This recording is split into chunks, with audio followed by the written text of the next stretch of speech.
Hello everyone, my name is Ania Lian and I would like to talk to you today about academic writing. I am the teacher of Lala in Australia and I hope you will enjoy the presentation. So what is academic writing, right? Everybody talks about academic writing and I'm sure you will have a nice discussion with Lala about academic writing. And you could stop the video now and think to yourselves, what is academic writing? Sometimes some of you might have already noted that instead of using the word writing, people talk about academic genre, right? It's a French word. So, what is academic genre?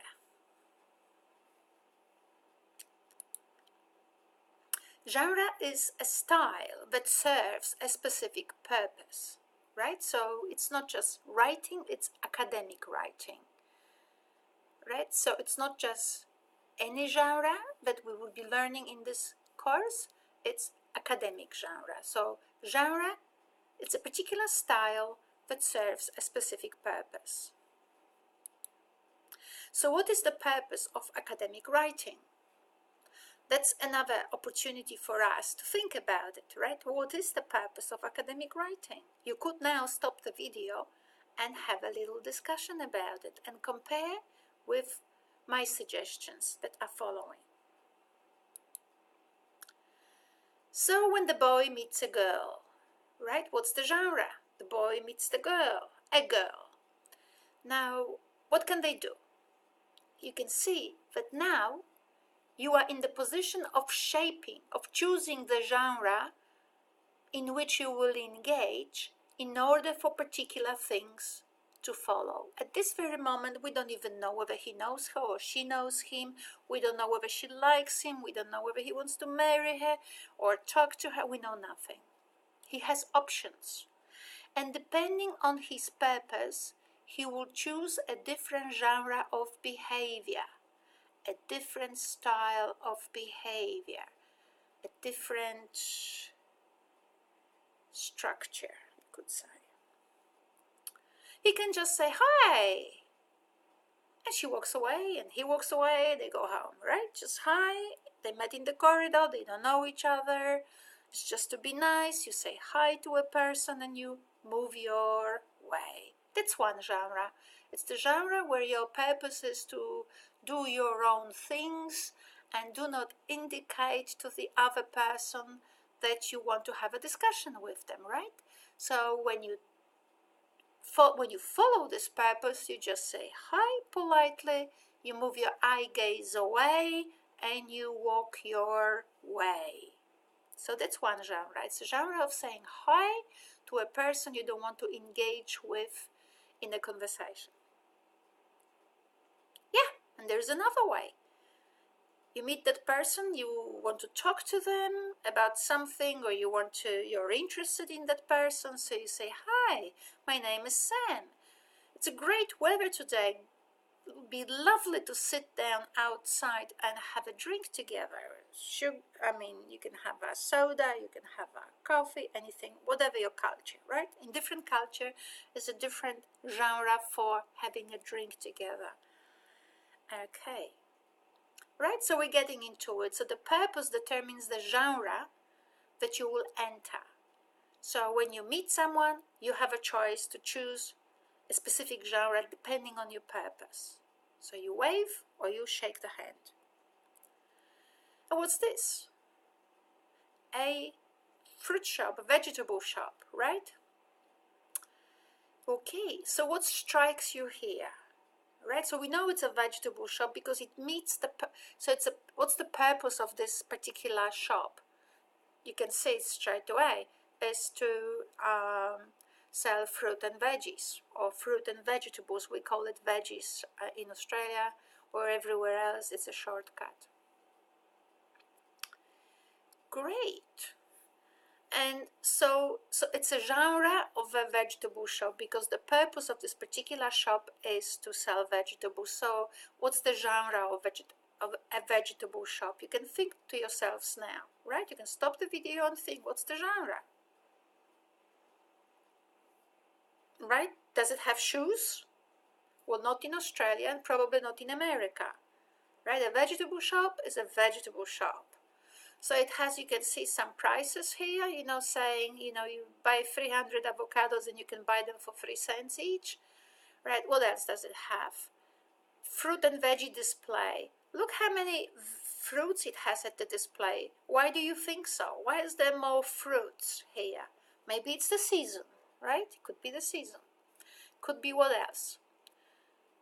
Sadly, people are no different than bees. We just love sugar. So when you put sugary things outside of the shop, it just spells a different message. Oh my goodness, looks so yummy. I better go in and buy this. And once you're in the shop, you also will get some cauliflower and some potatoes.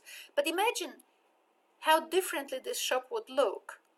Still a veggie shop, if in front of it you would just put onions and potatoes, and you would heat those yummy grapes and raspberries somewhere at the back of the shop. It would look more commercial. Not commercial, industrious, meaning like it's kind of for someone to come here and buy 50 kilograms of potatoes and take it to a market and sell it on, right, as a middleman. It's not this kind of boutique look, right? So a boutique look of a shop serves the purpose of selling things, and in order to invite the guys, the shoppers, you use the genre of inviting boutique vegetable and fruit shop, and you put those sweet things outside. They minute, they tiny, they are manageable in size. You can buy just a little packet, right? All of that. But look at this shop, still veggie shop, fruit and veggie, but completely different, right? Different culture, different ways of doing markets and selling things. Just looks different, not just in the types of vegetables that it sells, but the whole setup is different. It's definitely not this, right?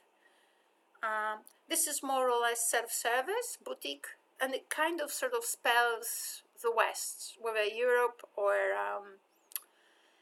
Australia or America, you're not quite sure at the moment, right? That kind of thing. This is definitely Asia. I mean, well, for me, Asia is Southeast Asia, all of those countries, right? It's kind of north of Australia. It's definitely not Australia. But you will find places like this in ethnic sort of areas where people from different countries in Australia sell vegetables. They might actually have this arrangement because it serves their purpose. They know this genre, and that's how they organize their little stalls, because the people who will come there to buy are people who are from the same culture, and they understand the purpose of this setup, right? They know where to find things because they understand that they were born in it. Or there would be people like me, for example, born in Europe, but we travel to those countries and we really love it. We know the system, right? But it has its uniqueness when it comes to its comparison with the West. Now, another setup, this person is now putting his stuff on the ground and selling off the ground, right? Very different from that first picture of a fruit and veggie shop. And it's more likely that he will be selling things people are not actually buying. So different genres, same thing, writing, or same thing, a veggie shop, right? So just like writing has different styles, poetry, academic writing, what else? You can have reports, you can have newspaper, you can have, I don't know, we use writing for many things. But depending what purpose you want to use this particular action for, it changes in form, right? It changes in form. So the purpose here is to sell vegetables in, I don't know, I can't tell the country this man is from, but it could be Arabic man, could be Hindu man, I don't know, right? Point is, different culture, different people, different expectations, different setup, right? So the setup, the form, the setup is the genre. And it's dictated by the purpose. He is creating this structure to to give it to the audiences, to the people, to his clients, audiences, clients, right? You can see the similarities. So he's created this setup so that it is recognizable to the people for whom he's actually doing this, to the clients. So it's the genre of selling vegetables and fruit, and it's specifically, the form serves a specific purpose, which is to sell it to the people who recognize this genre and they know how to buy things from him. I would find it difficult. I wouldn't know whether I can actually choose things myself or not. I wouldn't know whether I can bargain with him or the price is fixed. I just have no idea. I probably wouldn't be able to even find him, right? I am more likely to just look for, if I go to Asia or Middle East, I would basically go to a big store because I can't deal with these small spices because I'm not used to them, right? So he's not selling for me, although there would be other people from the West who would love it. So we did that. Now let's come back to writing. Look at that. So first we had vegetable shops and vegetable stalls, and now we have cookbooks, right? So it's a book. So it's a genre of a book, right? It's no longer a shop. Now it's a genre of a book, but of a cookbook. So a book is going to have these four corners, right? It's on paper. We know that we can have these books now online, but on paper it looks like this. It has pages, and you can see that it is a genre of a cookbook, and you can clearly identify it as a cookbook because it's got these, I don't know, is this a banana? Or I don't know, it's something, right? So it's got these colorful texts, and you can see he's actually serving something. So it's probably Dr. Seuss or something like this story, I don't know. Anyway, so you can see that there's plenty of fruits and vegetables on the cover, so that when you walk into a bookshop, when you see the book, especially the one on the left, or any of them, you know it's a cookbook because it's got the roller for the pastry, it's got spices, it's got items, right? So what is it? It is a cookbook genre, right? So it's a book, right? But the book by itself doesn't have a genre. Well, it is a book is not a genre. A book is, well, I don't know, but cookbook is a genre, right? And now in the cookbook itself, you could use other different genres, right? But I'm not gonna go there because you can have a recipe genre. You can also use in a cookbook a story genre where you actually write about different countries and their history of cooking and so on. So cookbook doesn't just have recipes. It can have a genre of a story where you write about history, genre of biography, which is a picture of the author and something said about the author to actually justify the expertise of the author of a book. It can have poetry because people actually create poems about food, right? So or about the link between the country, the climate of the country, and the food in that country. So it can actually, a cookbook is not just a recipe book. It doesn't have to be. So a genre of a cookbook serves to teach people about the food of a particular kind that it wants to describe. But to do that, it can also inside utilize different genres. This is an important point because you in your academic writing can do the same. While you would be expected in your assignments to comply with the structure of an academic, general structure of an academic writing, but you have some freedom there. What types of specific genres you will be using in it? You could use just a descriptive genre. You might want to personalize it a little bit and have personal stories integrated in your academic writing, right? So it's not a dead text, meaning fixed. So how can we tell this is writing? How can you tell this is writing? Well, you know what a writing looks like when it's not writing. How can I put it? You know what's not writing, right? Everybody knows what's not writing. So therefore you can actually tell why it could be writing.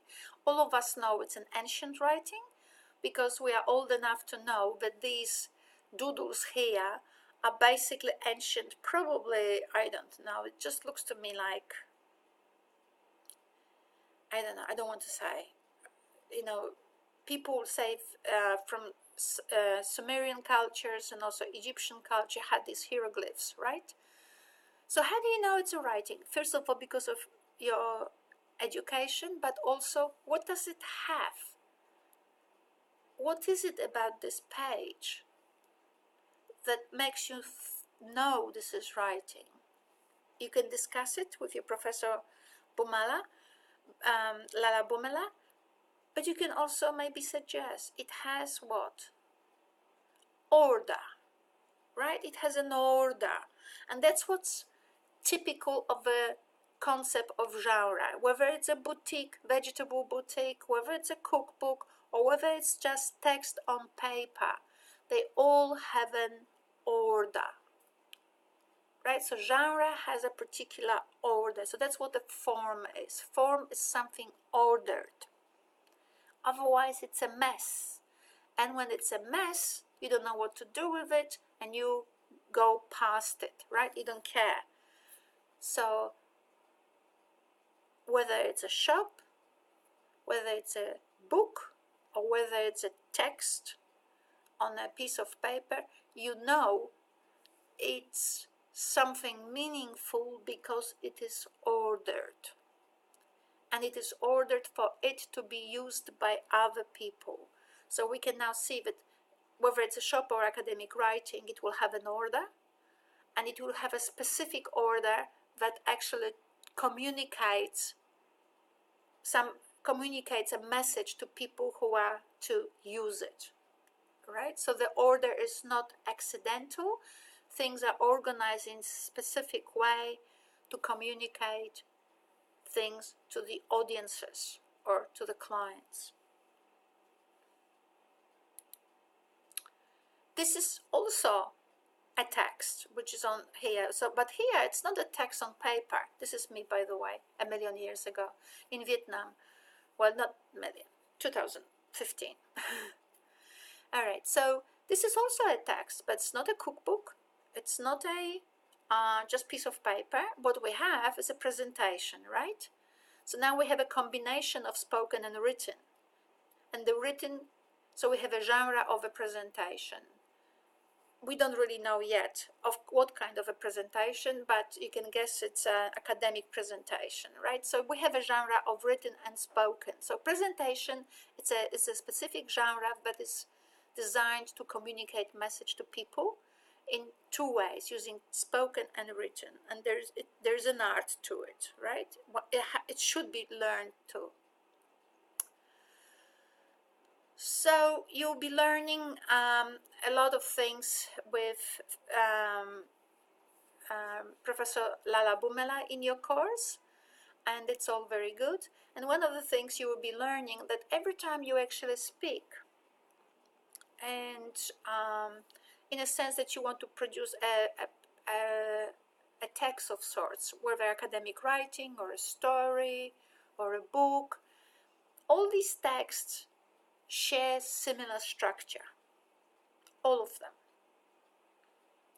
Whether it's a big piece of a text or a tiny piece of text, they share the same structure. And when they don't, it's not that this structure is wrong, it's that the author didn't do his or her text well, right?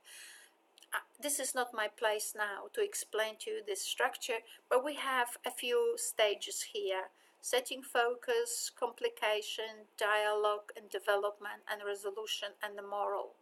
There's about 6 stages in each text, in each well-designed text.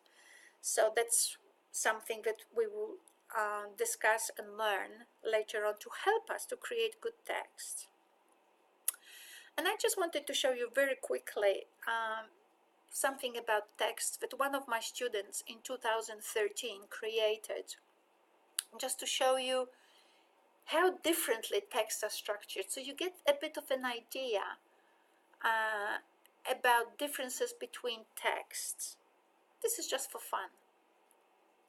So my student was teaching her children in school the difference between a scientific report that her students had to write and a newspaper. So obviously, if you take a scientific report and you take a newspaper, you can discuss it among one another, what's the difference and so on. And there will be many differences. But my student made it very helpful, and she did a little presentation here to make some things more clear to her students. So we're looking at the scientific report here, and let's have a look what it looks like. It has a title, it has a subtitle, it has headings, right? So with Professor Bumela, you might actually go and pick some journals or find them online and compare how the scientific report looks like. So it has headings, short paragraphs, and has a table. So that's a typical structure of a scientific report. Let's compare it. A newspaper has a title, just like the academic text did. But it doesn't have a subtitle, it doesn't have headings, right? It doesn't have short paragraphs, it has long paragraphs, no table with results, just a cozy, sweet photograph with some caption. Now this is just to show you how differently these two types of text are constructed, because they spell out different message. And through the course, you will learn to reflect of what's the message of the academic writing and a newspaper, for example, that they are differently structured. Why are they structured differently? And does it make sense to you, and so on. So you'll be learning these things, and I wish you all the best through the course. And this is the end of this presentation.